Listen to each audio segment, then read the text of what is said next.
안녕하십니까. JTBC 저녁 뉴스입니다. 삼성이 새만금 투자 계획이 무산된 것에 대해 유감을 나타내고 앞으로 여건이 된다면 새만금 투자를 최우선적으로 검토하겠다는 원론적인 입장만 다시 밝혔습니다. 박상진 삼성전자 사장은 오늘 전북 국회의원 10명과 만난 자리에서 새만금의 태양광 등 신재생 에너지 산업 투자를 추진했지만 이후 사업성이 떨어져 투자 계획을 접을 수밖에 없었다며 앞으로 기회가 생기면 새만금 투자를 최우선적으로 고려하겠다고 말했습니다. 삼성 관계자들이 새만금 투자와 관련해 공식적으로 모습을 드러낸 것은 지난 2011년 새만금 투자협약식 이후 이번이 처음이지만 기존 입장만 되풀이해 글로벌 기업으로서 무책임하다는 비판이 커질 것으로 보입니다. 정부가 전북교육청에 내년도 보통교부금을 누리예산 미편성분만큼 감액하겠다고 통보해 지방교육재정 운용에 어려움이 예상됩니다. 교육부는 최근 전북교육청에 내년도 보통교부금을 누리과정 예산을 편성하지 않은 것만큼 감액하겠다고 통보했으며 삭감액은 762억 원이라고 밝혔습니다. 이에 대해 전북교육청은 법적 근거가 없는 조치라며 법률적 검토를 거쳐 대응 방안을 모색하겠다고 밝혔습니다. 전교조 전북지부도 보통교부금은 법에 따라 교부하는 것으로 어린이집 누리과정 금액만큼 감액하여 교부하는 것은 명백한 불법이라며 교부금 감액을 철회하라고 주장했습니다. 전농 전북도 연맹 등 14개 농민단체 회원들이 농협 전북본부 앞에 나락을 쌓아두고 쌀값 폭락 대책 마련을 촉구했습니다. 이들은 전라북도와 시군이 쌀값 폭락 대책으로 150억 원의 특별 지원 자금을 마련했는데 농협이 40kg 나락 한 가마니에 4만 원을 먼저 지급해달라는 농민들의 요구를 외면했다며 농협을 규탄했습니다. 농협은 미국 종합처리장의 누적 적자가 심각한 수준이어서 농민들의 요구를 들어주기 어려운 상황이라고 해명했습니다. 앞으로 음주운전에 적발되는 공무원은 이전에 표창을 받았더라도 원래 형벌보다 가벼운 처벌을 주는 감경 대상에서 배제됩니다.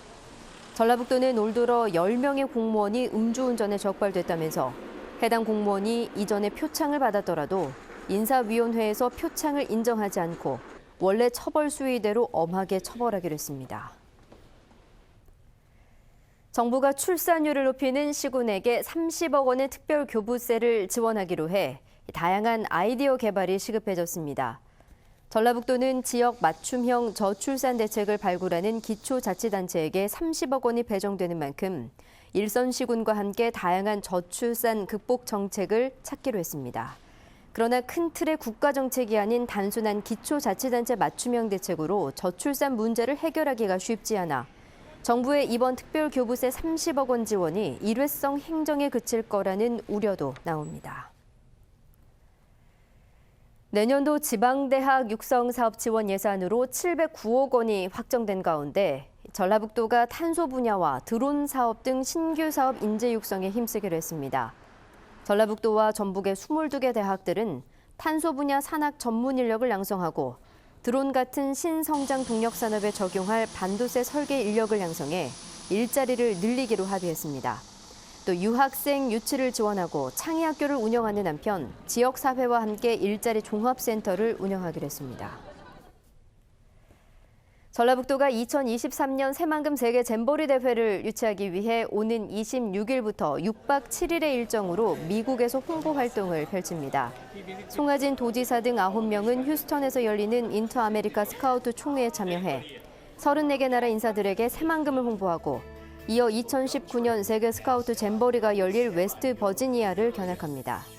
한국 새만금과 폴란드가 경쟁하는 2023년 세계 잼버리 개최 지역은 내년 8월 아제르바이잔에서 열리는 세계 스카우트 연맹 총회에서 결정됩니다.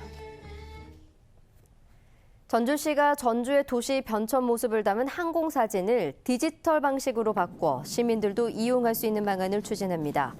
전주시는 전주시와 국토지리정보원이 보유한 항공사진을 디지털화해서 내년부터 시민들에게도 교육과 학술 연구 등의 자료로 제공하기로 했습니다. 디지털 방식으로 바꾸는 항공사진은 1967년부터 현재까지 찍은 사진이 포함됩니다. 전주지법 제1형사부는 도박판에서 돈을 잃자 상대방을 흉기로 찔러 살해하려 한 혐의로 기소된 62살 김모 씨에게 징역 10년에 벌금 100만 원을 선고하고 10년간 위치 추적 전자장치를 부착하라고 명령했습니다.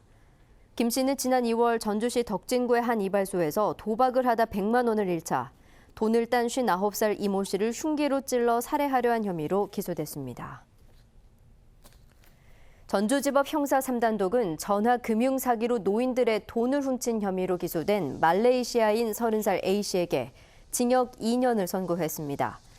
A씨 일당은 지난 6월 강원도 강릉에 사는 76살 김모 할머니에게 전화를 걸어 은행에 문제가 생겼으니 현금을 찾아 냉동실에 넣어놓으라고 속인 뒤 김 할머니를 밖으로 유인해 현금 2,500만 원을 훔치는 등 모두 3명에게 8,500만 원을 가로챈 혐의로 기소됐습니다. 전북은 오늘 정읍이 20.5도, 전주 19.6도 등 평년과 비슷했습니다. 내일은 새벽부터 비가 내리다 오후에 그치겠습니다. 예상 강우량은 10에서 30mm입니다. 낮 최고 기온은 18도에서 21도로 오늘과 비슷하겠습니다. 바다의 물결은 1에서 2.5m로 조금 높게 일겠습니다. 전주기상지청은 내일 오후까지 바람이 강하게 부는 곳이 많겠다며 주의를 당부했습니다. JTB 8시 뉴스 예고입니다. 임대아파트는 1년에 5%까지 임대료를 올릴 수 있는데 5%를 모두 올리는 곳이 많아 다툼이 잦습니다. 전주시가 상한선을 2%로 낮추는 법 개정에 나섰습니다. 숙박업소의 침구와 의류 세탁업체들이 불법 운영을 일삼아 무리를 빚고 있습니다. 오랫동안 단속에서 제외돼 봐주기 의혹마저 일고 있습니다. 새만금 투자계획 무산과 관련해 전라북도 국회의원들과 삼성 사장단이 만났습니다.